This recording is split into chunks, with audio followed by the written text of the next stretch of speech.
Olá, somos da turma do 7º semestre do curso de Ciências Contábeis da Faculdade Unicid, disciplina Auditoria. Este grupo trará o estudo de caso Enron, os mais espertos da sala.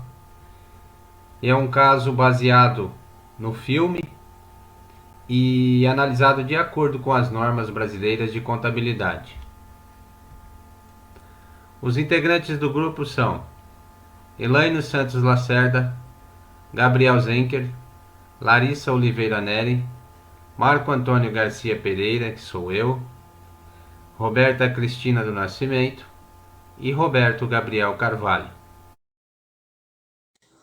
Olá, meu nome é Roberta Cristina e agora a gente vai falar um pouco sobre a empresa Aeron. A empresa Aeron foi fundada em 1968 em Nebraska, nos Estados Unidos, com ramo de atividade na indústria de gás natural e rede de fibra ótica.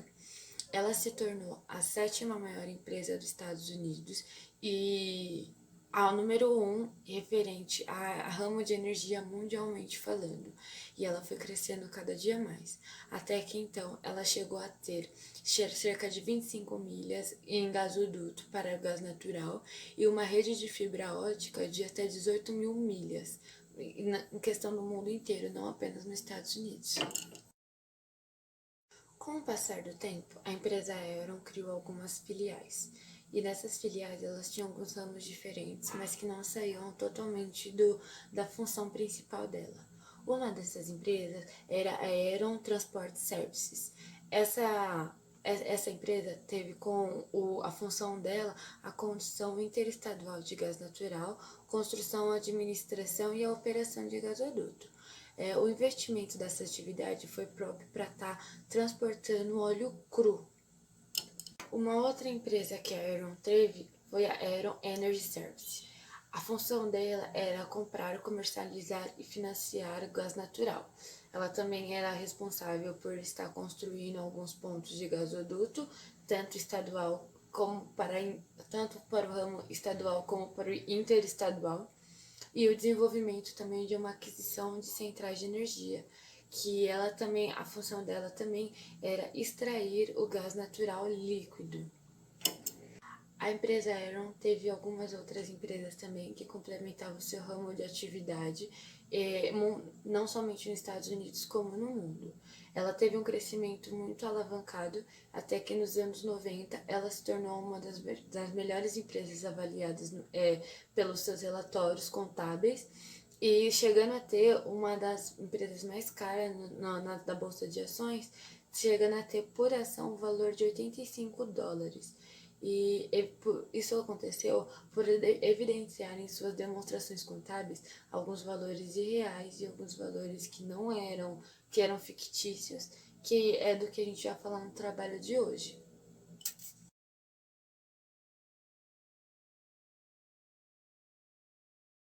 A empresa Aeron, desde o início, ela tinha alguns pontos a ser observado perante a lei, mesmo antes dessa fraude que nós vamos falar hoje.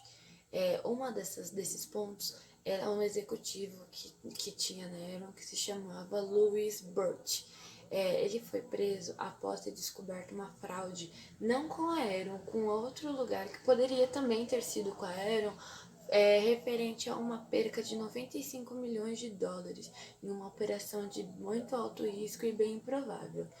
E foi nesse momento que o outro executivo, que também era da Aero, chamado Kenneth Lay, ele foi atrás de uma pessoa para ocupar o lugar do Luiz. Então ele encontrou Jeff Skilling. Esse Jeffrey Skilling, ele era tão ambicioso como os executivos da Aeron e só visionava o lucro. Uma das formas de Jeffrey Skilling conseguir chamar a atenção de Kenneth Lay foi com a sua ideia inovadora referente ao gás natural. Naquela época, a forma de estar rodando dinheiro com gás natural era uma forma comum, onde saía o gás natural, entrava o dinheiro. e isso com a base dos gasodutos. Mas a brilhante ideia de Jeffrey Skilling era totalmente diferente. Era transformar a Aeron em uma grande bolsa de valores, onde o título por ação seria o gasoduto se tornaria um título por ação, fazendo isso trazer uma movimentação financeira cada vez maior. Em 1992, ele deu início a esse projeto. E naquela época a Aeron se tornou a maior empresa na Bolsa de Valores referente à comercialização de gás natural. E foi então que eles viram que a Aeron estava tendo muitos lucros. E os executivos viram que a Aeron estava indo no caminho certo, que era o caminho do lucro. Quando Jeffrey Skilling viu que estava indo no caminho certo, ele desenvolveu uma outra ideia. E essa outra ideia seria um novo projeto com o nome de marcação ao mercado, ou então chamado também como valor futuro hipotético, VFH. A VFH ela funcionava da seguinte forma. Antes mesmo de ter o recebimento, assim que fechasse o contrato, já colocaria nas demonstrações contábeis como lucro, como se tivesse recebido aquele valor, mesmo sem ter recebido. E então, ele, com a hipótese de receber, ele já colocaria em suas demonstrações como algo que já teria sido recebido, que já estava tudo certo. E isso fere bruscamente um dos princípios contábeis, que é o princípio da competência. No princípio da competência está escrito explicitamente assim: o regime de competência reflete o efeito de transações e outros efeitos e circunstâncias sobre as reivindicações de recursos econômicos da entidade que reporta no período em questão, ou esses efeitos ocorrem mesmo com os pagamentos e recebimentos à vista resultantes, caso os resultantes ocorram nos períodos diferentes. Isso está escrito no Comitê de Pronunciamento Contábil, CPC 00. E esse CPC ele se refere da seguinte forma: se eu fiz uma venda e eu não recebi, eu não posso colocar como lucro, eu não posso colocar como um valor que entrou no meu caixa, que entrou no meu banco. E era isso aqui, totalmente diferente, que a Aeron fazia. Mesmo sem ter recebido, sem ter certeza que tivesse recebido, ele já colocava em suas demonstrações contábeis. Graças à ambição de Jeffrey Skilling, ele desenvolveu um outro projeto. Esse projeto se chama um método de análise de desenvolvimento. E isso era diretamente para os funcionários da Aeron, funcionários internos da Aeron. Desses funcionários funcionava o seguinte: eles, entre si, os seus colegas de trabalho, eles tinham que avaliar uns aos outros e dar uma nota, sendo que 1 era muito bom e 5 era muito ruim. E desse trabalho, desse projeto, cerca de 10 a 15% dos funcionários tinha que ter a nota entre 4 e 5. Dos piores funcionários, eles seriam mandados embora. E anualmente isso acontecia. Lembrando que a Aeron tinha uma grande quantidade de funcionários que trabalhavam diretamente para a Aeron naquela época. Desses 10 a 15% que ia ser mandado embora, os melhores ficavam na empresa, óbvio. Só que aqueles que eram mais bem avaliados recebiam bonificações exorbitantes. Poderia acontecer de um jovem de 25 anos ganhar em um ano cerca de 5 milhões de dólares só em bonificação, só em agrados que a empresa, fazendo assim com que os funcionários desenvolvessem uma mente muito gananciosa, podendo fazer com que um passasse por cima do outro. Graças a isso, muitos funcionários acabaram sofrendo algumas tragédias, graças ao método que o Jeffrey Skilling implantou da sua ambição de ser um melhor do que o outro, sendo que eram os próprios funcionários que avaliavam a si mesmo.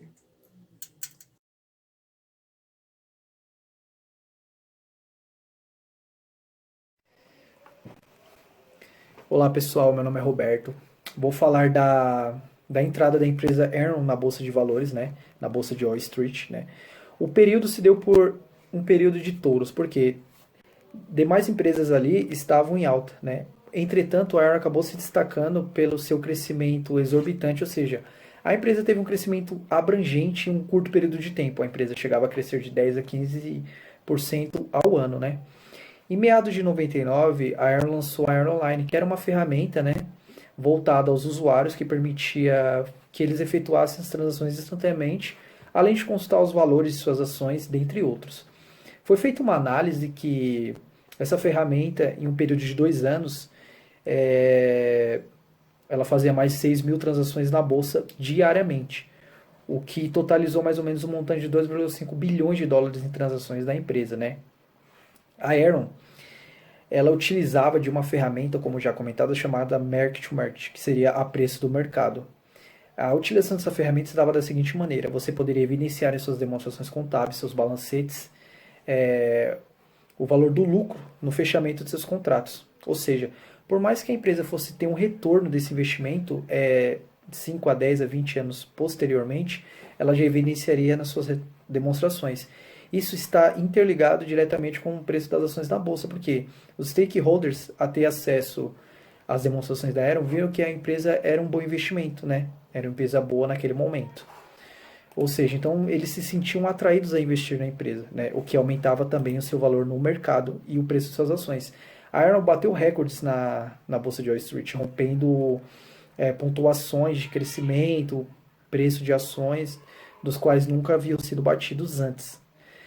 E assim, o que dificultava a identificação de fraude ou manipulação de balanço era justamente a utilização dessa ferramenta, porque como ela possibilitava a evidenciação de lucro no dia do fechamento do contrato, não sabia se de fato aquele lucro era efetivo, ele de fato poderia acontecer, né? Ou se era uma fraude. Porque assim, conforme cita a NBCTA 200, item 51, o risco de não ser detectada uma distorção relevante decorrente de fraude é mais alto do que o risco de não ser detectada uma fraude decorrente de erro, né? Ou seja, as distorções nas demonstrações contábeis, ela podem originar de fraude ou erro. Só que o que distinguiria isso, a diferenciação é o quê? Que o erro ele é não intencional e a fraude ele é intencional. Como já citado, o escritório Arthur Andersen era responsável pela contabilidade e pela auditoria da empresa, o que já gerava um conflito de interesses daí, né? O responsável de fato pela auditoria, funcionário do escritório Arthur Andersen, era David Duncan, do qual também foi um dos incriminados por receber remunerações extras, entre outros. Assim, dos objetivos do auditor na empresa, como cita a NBCTA 240, é o quê? Identificar e avaliar os riscos de distorções relevantes nas demonstrações contábeis decorrentes de fraude, obter evidências de auditoria suficiente e apropriada sobre os riscos identificados de distorções relevantes decorrentes de fraude por meio da definição e implantação de respostas apropriadas. E, por último, responder adequadamente face à fraude ou suspeita de fraude, identificadas durante a auditoria, que de fato não era o que estava ocorrendo. Índia, o fracasso bilionário. O que acontece? Conforme mesmo citado pelos investidores da Aeron, ou até alguns executivos, existem alguns países o qual não se deveria investir. Um desses países foi a Índia. A Aeron levou um projeto de uma estação de energia elétrica para fornecer energia elétrica para a região, né? Entretanto, eles não avaliaram o risco que talvez o investimento que eles aplicariam ali não traria o retorno efetivo, não traria o retorno esperado. Por quê? O país ele não poderia arcar, né, com a despesa da Aeron, ou seja, os indianos não poderiam pagar pelaquela energia que seria ali produzida, porque o custo era muito alto para o país naquele determinado momento. Esse investimento ele foi um investimento avaliado em mais ou menos $1 bilhão, que foi um valor perdido, porque as ruínas da Dabhol, que seria a plataforma de energia, não foram terminadas, né? Entretanto, o que contrapõe isso é o quê? Que por mais que esse investimento não tenha sido um bom negócio para a empresa naquele momento, a empresa acabou por distribuir lucros aos grandes executivos, ou seja, distribuindo cifras milionárias. E o que gerou mais suspeita, né, de fraude e manipulação de balanço, por quê? De onde vinham esses lucros? Né? Porque o investimento de $1 bilhão não foi um bom investimento, ele não deu retorno, né? De fato não deu nenhum retorno, porque nem finalizado foi a construção da plataforma. Entretanto, a empresa conseguiu distribuir lucros, né? Bom, enquanto as ações da empresa não pararam de subir, a Enron continuava perdendo dinheiro. A partir disso, o Jeff Skilling decidiu criar um novo mercado para a companhia, comprar e vender internet de banda larga como um commodity com um contrato firmado com a Blockbuster para oferecer filmes on demand. Um fato importante nessa época foi que no final de 2000 foi uma época marcada onde as companhias de internet começaram a quebrar e como a Enron já era considerada uma das maiores empresas dos Estados Unidos e visionária pelo povo americano, todos acreditavam na tecnologia nova criada por eles. Entretanto, nada era publicado nas demonstrações contábeis ou explicado aos investidores sobre o planejamento da implantação do novo produto, a quantidade de recursos envolvidos, a garantia e o seu funcionamento. O CEO e os diretores executivos, o Kenneth Lay e o Jeff Skilling, em suas audiências para os funcionários e os jornalistas, pronunciavam uma tecnologia inovadora, com garantia do produto e de sua qualidade que não existia.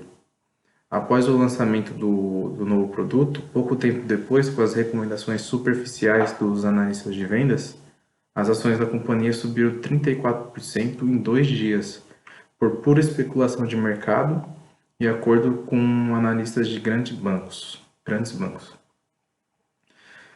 No final, o novo produto não funcionou e o contrato com a Blockbuster foi encerrado. Porém, com a escrituração contábil de ajuste a preço de mercado, que contabiliza lucros futuros com uma operação, os lucros escriturados de mais de 53 milhões de dólares não foram revertidos com o encerramento do contrato. Com isso, percebe-se, no entanto, que todas as partes relacionadas, auditoria, contabilidade, CEO, bancos, analistas e os executivos, possuem integralmente a culpa por essas manobras. Bom, agora eu vou estar falando um pouquinho da parte da culpa de cada integrante da empresa teve nessa operação de compra e venda de internet de banda larga. Vou começar com a auditoria. A sua parte de culpa está muito mais relacionada ao fato de que ela desprezou sua independência em prestar serviço de contabilidade e auditoria, os dois ao mesmo tempo, a negligência em alertar os stakeholders sobre a segurança das informações nas demonstrações contábeis, e ela era paga para transferir uma boa imagem da Enron. É lógico isso. Só um adendo a isso, o trabalho da auditoria ela não necessariamente tem por objetivo principal a descoberta de fraude. Porém, deve-se considerar a possibilidade de ocorrer isso dentro da empresa, né? E alertar isso nos pareceres. Mas, entretanto, a Arthur Andersen recebia da Enron aproximadamente $1 milhão por semana para transferir uma mensagem que a empresa estava progredindo e seguindo as normas corretas aos investidores. A legislação da auditoria atual no Brasil. Atualmente, de acordo com a resolução CVM 23 de 2021 e a NBC-P 1.2, aprovada pela resolução do CFC 1034 de 2005, diz que a empresa de auditoria, os seus membros e seus familiares devem ser independentes perante a entidade auditada, sendo vedado qualquer vínculo indireto e direto com a empresa. Ou seja, a equipe de auditoria e os seus familiares não podem ter influência nenhuma na empresa auditada. Ainda de acordo com a NBC-P 1.2, especificamente no seu item 1.2.5, as transações da entidade de auditoria de sócios e membros da equipe de auditoria com uma entidade auditada devem ser feitas dentro do curso normal de negócios e na mesma condição com terceiros. No entanto, essas operações não podem ser de tal dimensão que criam uma ameaça de interesse próprio, que foi o que aconteceu com a Arthur Andersen e a Enron. Recebia mais de $1 milhão por semana e provavelmente ela não recebia isso de outras empresas. No item 1.2.10 e ponto 4 da NBCP 1.2 ainda, descreve que os princípios básicos que devem fundamentar qualquer regra da independência do auditor são: o auditor não deve auditar o seu próprio trabalho, o auditor não deve exercer funções gerenciais na entidade auditada e o auditor não deve promover interesses da entidade auditada. Bom, e agora temos a contabilidade. A contabilidade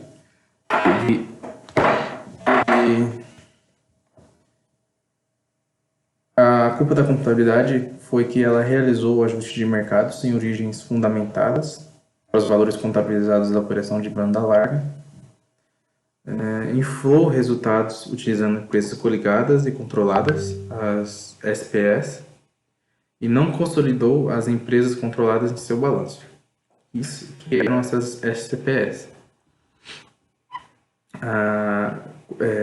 Esse caso da contabilidade foi o seguinte: a Iron transferia passivos e camuflava despesas, alavancava empréstimos, entre outras coisas, com essas SPS.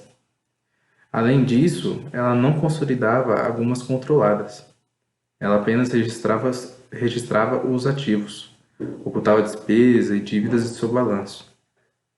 No momento que foi descoberto essa manobra e quando as SPS foram consolidadas no balanço da Iron, no exercício fim do terceiro trimestre de 2001, o balanço da Iron foi ajustado em 586 milhões de dólares com despesa e mais de 400 milhões com apenas duas SPS, a LJM1 e a Shilco. Bom, algumas bases legais atuais no Brasil que foram criadas, né, para evitar esses tipos de manobras no mercado. Temos a base legal da escrituração e consolidação de SPS no Brasil, que é uma interpretação do IASB, número 12, que diz que deverão ser consolidadas nas demonstrações contábeis da companhia de capital aberto as sociedades de propósito específico que são controladas por ela direta ou indiretamente, individualmente ou em conjunto, e sejam financeira e administrativamente dependentes da companhia ou retenham uma participação significativa nos benefícios das atividades das SPS.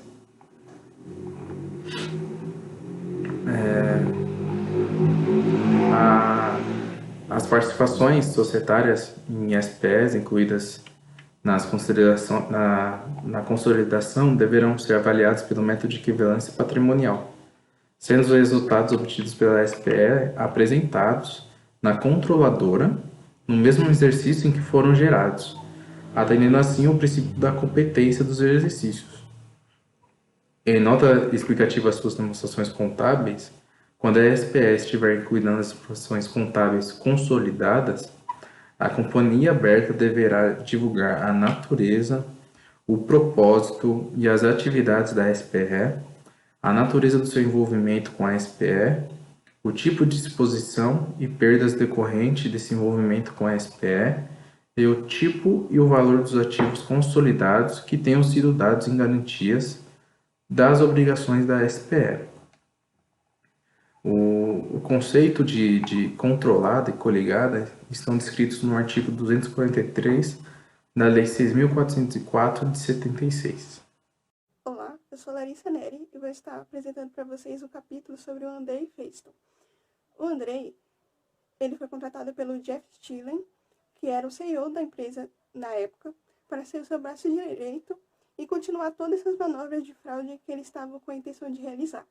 O Andrei era responsável por manipular os resultados, manipular as transações da empresa. Então, embora a empresa esteja, na realidade, gerando prejuízos, o Andrei era responsável por dizer ao contrário. Ele era responsável por dizer que a empresa estava indo tudo bem, que estava apenas gerando lucros e que estava tudo normal, mas isso não era verdade. E esse ato, essa situação é considerada fraude. Fraude é o ato intencional de adulterar, manipular informações. Então, já temos um crime relacionado a isso, praticado pelo Andrei, que era o diretor financeiro da Aeron. Também nesse caso, levando para o campo do contador, temos a norma brasileira de contabilidade, o Código Profissional do Contador, a NBC PG 01, que fala que é proibido tentar manipular, tentar iludir clientes ou fornecedores internos, funcionários de má fé, e também adulterar os documentos, né? Então, adulterar documentos, fornecer informações falsas. Então, tudo isso também é proibido na contabilidade brasileira.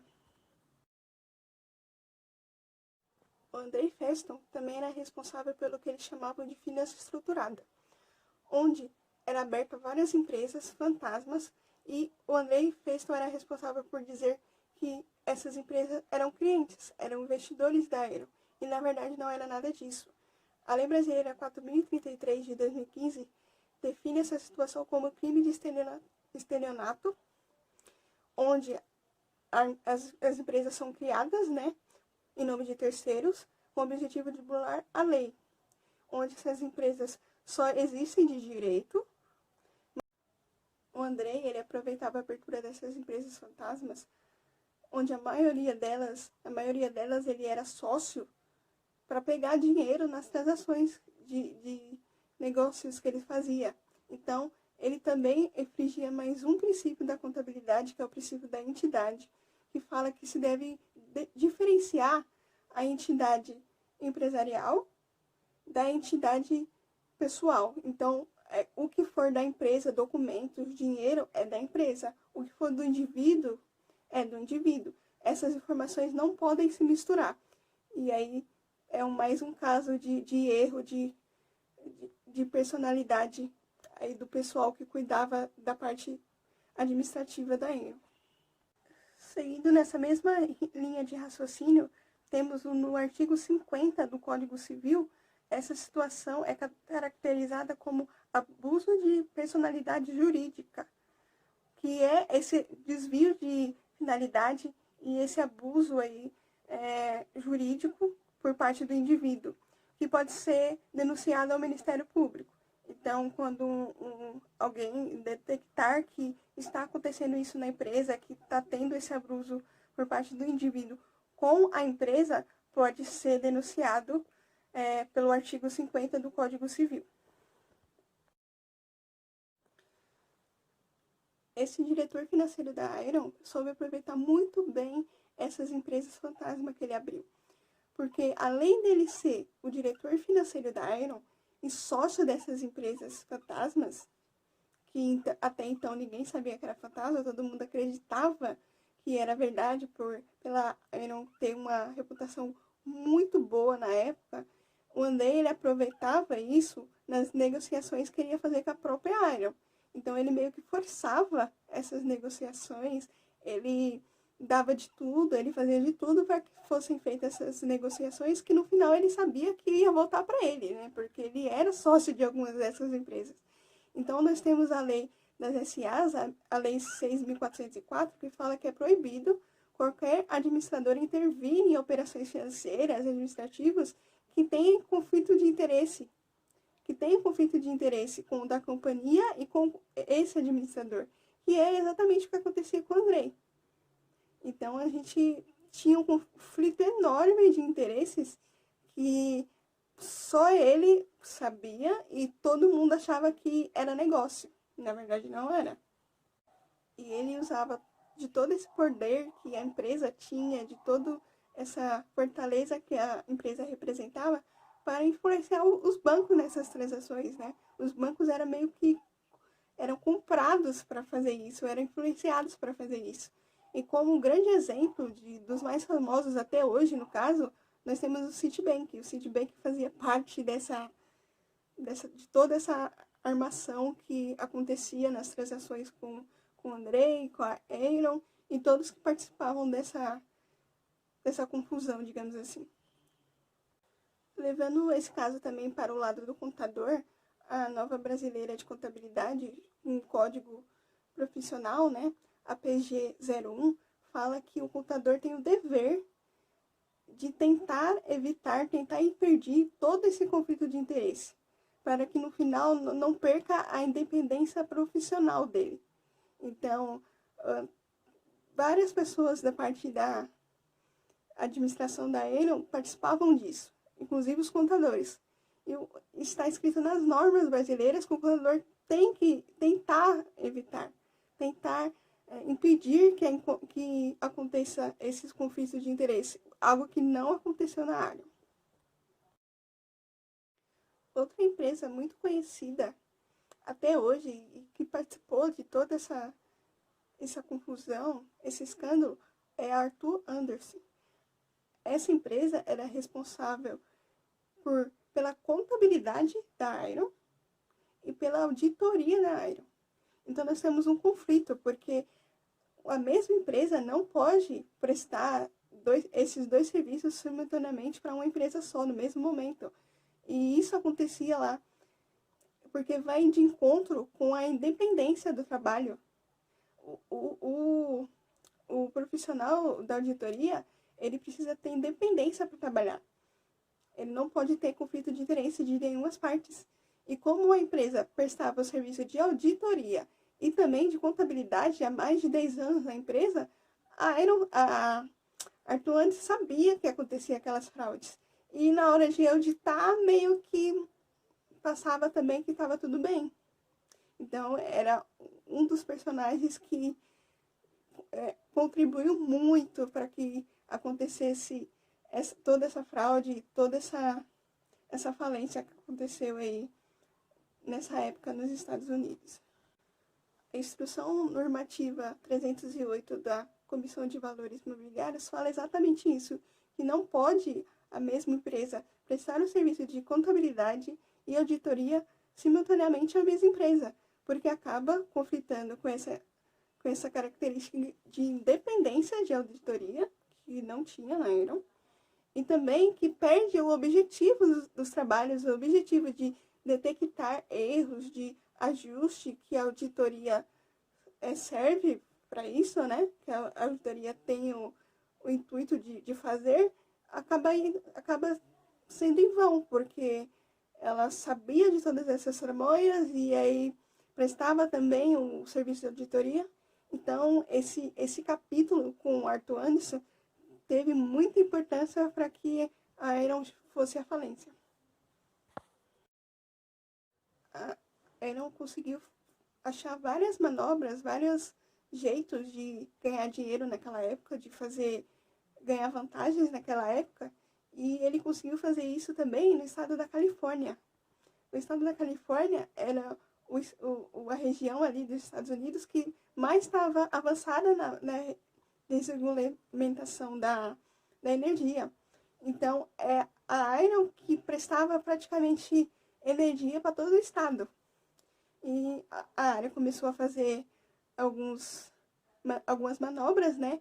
Onde, como eles já estavam fornecendo energia para o local, eles forneciam energia e aí eles começavam a desligar as máquinas, eles começavam a cortar o fornecimento de energia ali para o local, para os habitantes, e aí os habitantes eram obrigados a comprarem da própria Aeron por valores bem mais altos, porque caso contrário eles ficariam sem energia. Então eles iam lá, cortavam a energia, o fornecimento de energia ali do estado da Califórnia. As pessoas ligavam para falar, estou sem energia, eles alegavam que estavam fazendo manutenção nas máquinas, nos equipamentos, e não era nada disso.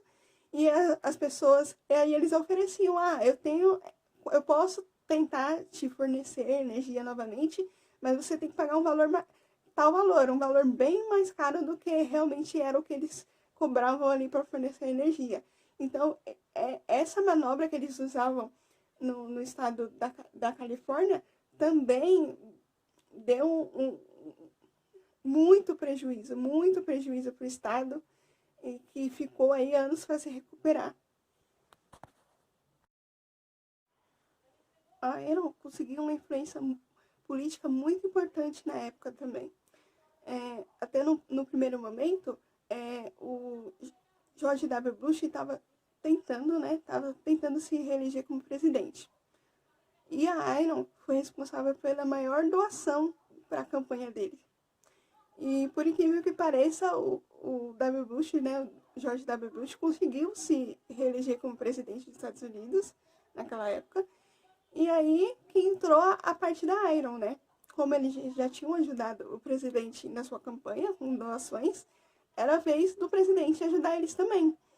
E essa troca, né? Essa troca entre o presidente e a Enron foi através de colocar pessoas do administrativo também da empresa, pessoas ligadas à Enron, na área de desregulamentação da energia, né? Que era justamente o principal objetivo da empresa. Então, tivemos aí um conflito de interesse novamente enorme na época e um erro aí de improbidade administrativa por parte do governo que permitiu, né, esse erro aí que não pode acontecer. Então, a Enron conseguiu fazer várias parcerias, digamos assim, que favoreceram, que ajudaram aí nesse grande escândalo que foi o escândalo administrativo, contábil da Enron, que é usado até hoje como se não se fazer numa empresa. Sou Elaine Lacerda e eu vou apresentar a queda da empresa Enron. Em 16 de outubro de 2001, com um balanço reajustado, a Enron anuncia um prejuízo líquido de 618 milhões de dólares no terceiro trimestre, por causa de uma despesa excepcional de 1 bilhão de dólares. Em 22 de outubro de 2001, a Comissão de Operações na Bolsa Americana, a SEC, ela abre uma investigação sobre as relações de negócios obscuros entre a Enron e vários fundos privados dirigidos pelo diretor financeiro do grupo, o Sr. André Feston. Após a abertura dessa investigação, a Enron demite Feston para diminuir a pressão entre os acionistas. E em 2 de dezembro de 2001, a Enron abre um pedido de concordata. E em 12 de dezembro, o Congresso americano começa a analisar a quebra da empresa Enron. Em 10 de janeiro de 2002, o Departamento de Justiça americana anuncia uma investigação sobre a quebra do grupo. No mesmo dia, a empresa auditora Arthur Andersen, encarregada de verificar as contas da Enron, admite que documentos relativos ao grupo de energia foram destruídos.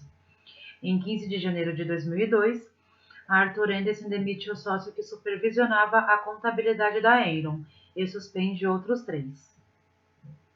Em 23 de janeiro, Ken Lay anuncia sua demissão à presidência do grupo, mas esclarece que continuará fazendo parte do membro do Conselho da Administração.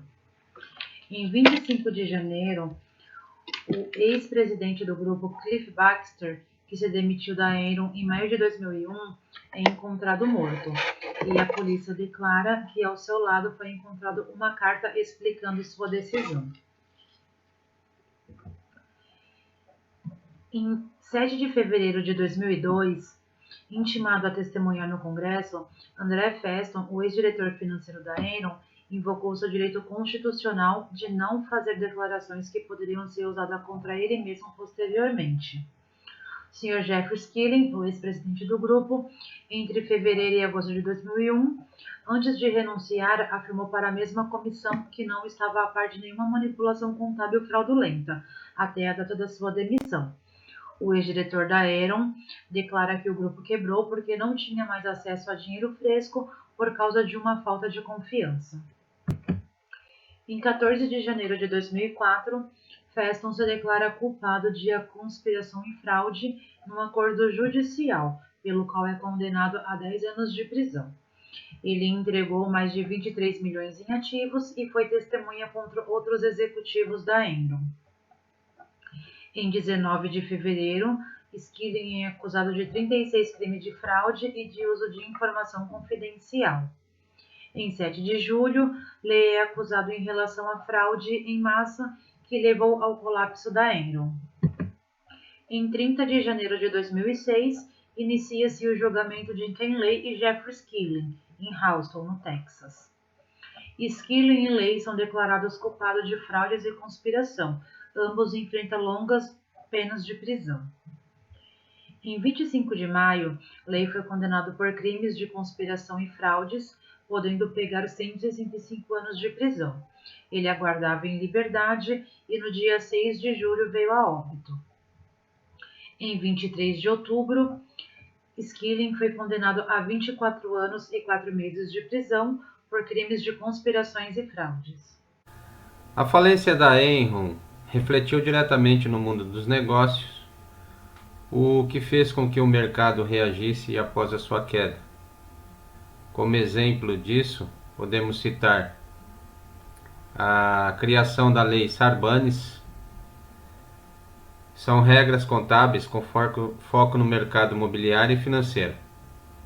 Motivada por escândalos financeiros corporativos, dentre eles o da Enron, que acabou por afetar a empresa Arthur Andersen, essa lei ela foi redigida com o objetivo de evitar o esvaziamento dos investimentos financeiros e a fuga dos investidores causada pela aparente insegurança a respeito da governança adequada das empresas. Além da Lei Sarbanes, outras leis ficaram mais rígidas. Além disso, analistas e investidores do mercado financeiro e imobiliário ficaram mais atentos às mudanças no mercado. Criação do método COSO visa o gerenciamento de risco e a transparência nas empresas. Em 1975 foi criado nos Estados Unidos uma Comissão Nacional sobre Fraudes em Relatórios Financeiros. Era uma iniciativa independente para estudar as causas da ocorrência de fraudes nos relatórios financeiros contábeis.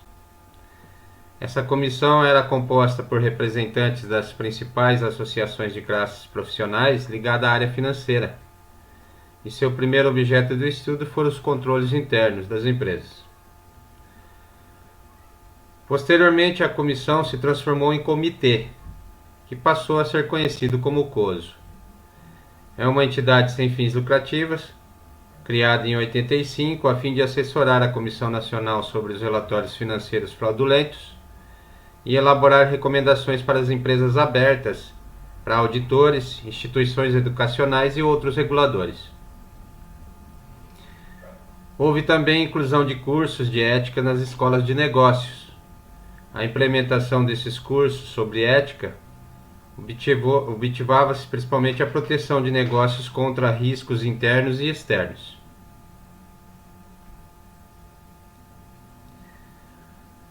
Mudanças de paradigma, lições de valores. O caso erro por si próprio tornou-se uma lição de valor, por ser emblemático e transmitir grande confiança ao mercado e aos próprios funcionários, mas que nos bastidores a gestão era extremamente falha e corrupta. Responsabilidade corporativa. Os gestores da Enron agiram com irresponsabilidade e falta de comprometimento perante o mercado interno e também externo. Maior segurança. Mostrou-se que as empresas não devem relaxar e devem seguir as regulamentações financeiras e, além disso, devem fiscalizar as movimentações financeiras e contábeis e optar pela transparência em suas transações. Em relação à contabilidade, a empresa de contabilidade Arthur Andersen, o envolvimento e os incidentes da empresa Arthur Andersen, no caso Enron, serviu como ilustração para várias outras organizações contábeis. Algumas mudanças foram colocadas em prática, como por exemplo a proibição de empresas de serviços corporativos prestarem consultoria a uma empresa por elas auditada.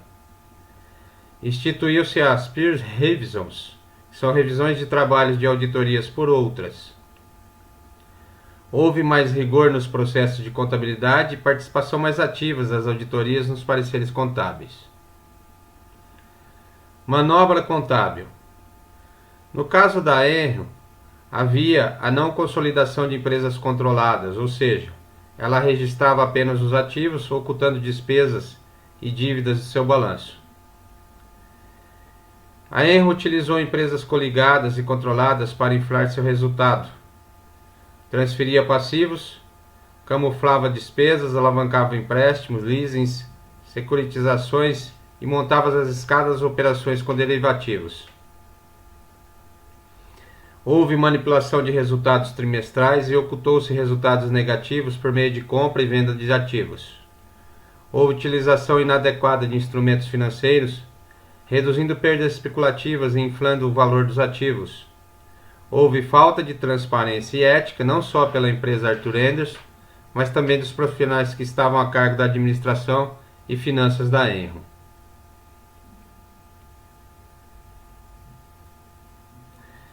O caso Enron demonstrou a necessidade de reformas dos métodos de contabilidade e governança corporativa, inicialmente nos Estados Unidos e, consequentemente, no mundo dos negócios.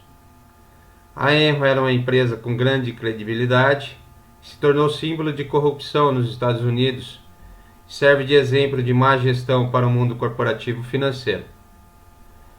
O maior prejudicado no caso Enron foi o mercado de capitais, que viveu de expectativas quanto ao desempenho da empresa. Nenhum país ou empresa está livre de passar pelo mesmo problema.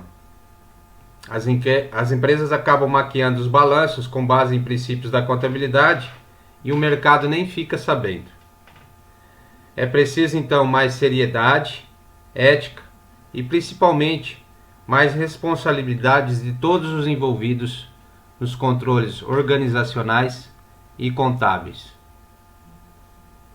Tendo em vista os aspectos observados, mesmo ao encontrar brechas nas leis para apropriar-se de ações que os beneficiavam, não deveriam deixar a ética e a moral de fora, pois quando cada um pensa somente em si, estará construindo indivíduos irresponsáveis e sem escrúpulos, que por consequência retardará em fraudes corporativos sem importar-se com outrem, levando todos os envolvidos ao prejuízo.